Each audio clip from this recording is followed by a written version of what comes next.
Tulad nyo ba ako na stress palagi, kakaisip at may lahing panot? Kung ganon, keep on watching. Sabi nga nila, prevention is better than cure. Kaya today, nag-decide ako na isingit at gawa ng schedule ang sarili ko. Me time ba? And this time para naman sa buhok natin. Yung pupuntahan ko nga pala ngayon ay may 4 na branches. Sa Centris, Quezon Avenue, Assembly Grounds, Makati, Color Star, Las Piñas, at ngayon sa Shaw, Mandaluyong. Kasi dito ako malapit eh. Yan ang Nook Salon and Aesthetics. Pagpasok mo pa lang makikita mo na ang aesthetic vibes sa loob ng salon or aesthetics nila. Ito yung mga treatment room o kung saan nila ginagawa yung mga procedure nila at yan naman ang salon. Connected yan, dalawang yan. So, konting mirror selfie, fit check, hintay ng konti, patience is a virtue, chuchuchuchu. At ito nga ang PRP scalp treatment. At yan, ina-explain o ina-examine na kung ano yung condition ng buhok mo. Nag-pay attention ako dyan, ayan o. Tinuturo niya na, anak, mapapanot ka na, ngiti ka na lang, iyan. On a serious note, ina-explain kung ano yung status pa ng buhok mo. Sa mga moment yung tinatanggap ko ng faith ko, sabi, anak, pagtanda mo, panot ka na talaga.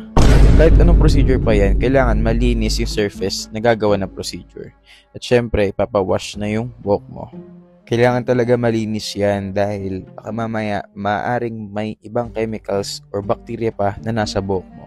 And since platelet-rich plasma scalp treatment nga o PRP ang tawag dito, so kailangan kuhaan ka ng 1 galong dugo. Kudos nga rin pala kasi sobrang gaang na kamay ni ate. So as usual, waiting game, ayan, magpapansin na lang dyan, cardo, yan. Boss! So ngayon, higa ka na sa himlayan mo.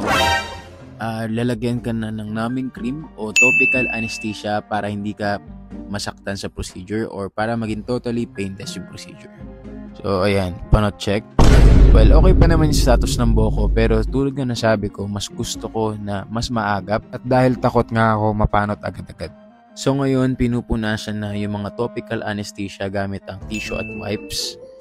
Ngayon, ipapakita na yung mga liquids sa dugo mo which is yung plasma. Yung violet nga pala ay Dermapen at yung nilalagay ay yung plasma para ma-absorb ng buhok. Ayun nga pala itatarak sa ulo ko dahil makulit ako.